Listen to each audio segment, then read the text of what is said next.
Hello viewers, নমস্কার সবাইকে। জয়াস কিচেনে আপনাদের সবাইকে স্বাগতম। সকালের তাড়াহুড়ার মাঝে সকালের নাস্তাটা যেন তাড়াতাড়ি হয় সেটা কিন্তু সকলেই চায়, আর সেরকমই ঝটপট নাস্তা রেসিপি নিয়ে আজকে হাজির হয়েছি। তো চলুন কিভাবে এই ঝটপট নাস্তাটি তৈরি করে নিতে হয় সেই রেসিপি আপনাদের সাথে শেয়ার করছি।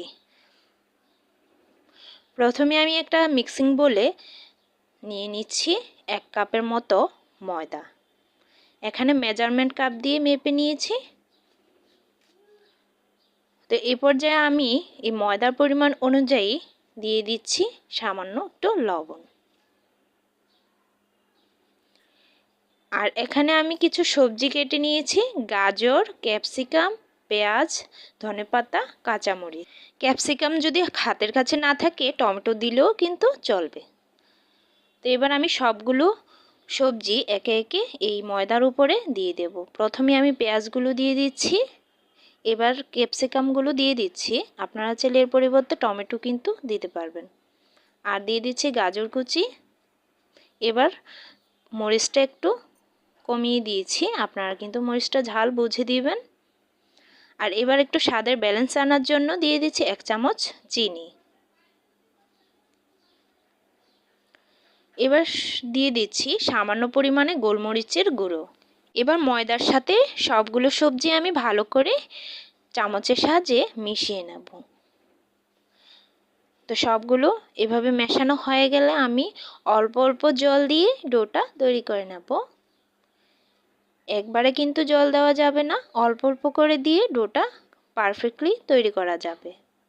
তাই অল্প অল্প করে জল দিয়ে তৈরি করে নিচ্ছি। তো চামচ দিয়ে এভাবে কিছুক্ষণ মেশানোর পর আমি হ্যান্ড বিটার দিয়ে ভালো করে বিট করে নিচ্ছি। তাহলে সবজিগুলো ময়দার সাথে খুব ভালো করে মিক্স হয়ে যাবে। তো এটা বেশি ঘনত্বও করিনি আর বেশি পাতলাও কিন্তু করা যাবে না, না হলে কিন্তু রুটিটা একদম নরম হয়ে যাবে। তো এবার এর উপরে আমি দিয়ে দিচ্ছি 2টো ডিম। আর ডিমটা দেওয়ার পর আবারও আমি হ্যান্ড বিটার দিয়ে ভালো করে বিট করে নিচ্ছি।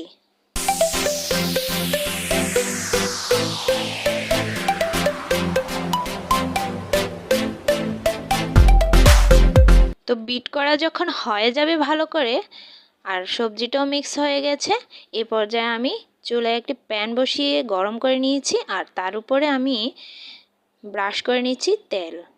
তো এভাবে তেলটা ব্রাশ করে নেওয়ার পর আমি 2 চামচের মতো সেই ময়দার মিশ্রণটা দিয়ে দেব। তো এভাবে গোল করে একটা শেপ করে দিয়ে দিচ্ছি। আপনারা কিন্তু বড় বা ছোট যে কোনো আকৃতিরই রুটিটা করে নিতে পারবেন। তো এই রেসিপিটা কিন্তু খুব ঝটপট অল্প সময়ে কিন্তু তৈরি হয়ে যায়। তো আপনারা চাইলে খুব সহজে বাসায় এই রেসিপিটা ফলো করতে পারেন। আশা করি অনেক ভালো লাগবে আর খেতেও কিন্তু দারুণ হয়। তো এভাবে এক পিঠ ভাজা হলে আমি অপর পিঠ এবারে উল্টিয়ে দিয়ে ভালো করে ভেজে নেব। তো বেশি লাল করে ভাজবো না, হালকা করে ভেজে নামিয়ে নেব। একে একে আমি পরবর্তী রুটিগুলো ঠিক একইভাবে ভেজে নেব। তো 1 কাপ ময়দা দিয়ে 7 থেকে 8টার মতো রুটি হয়ে যায়। এভাবে কিন্তু সকালে নাস্তাটা খুব সহজেই তৈরিও হয়ে যায়, মজাও লাগে ভীষণ। তো আজকের রেসিপিটি আপনাদের কেমন লেগেছে অবশ্যই কিন্তু কমেন্ট করে জানাবেন। আর আমার চ্যানেলটি যদি সাবস্ক্রাইব করা না থাকে তাহলে কিন্তু অবশ্যই সাবস্ক্রাইব করার অনুরোধ রইল। সবাই আমার পাশে এভাবেই থাকবেন, আশা করি পরবর্তী ভিডিওগুলো আপনারা দেখবেন। তো সবাই সুস্থ থাকবেন, ভালো থাকবেন। ধন্যবাদ সবাইকে।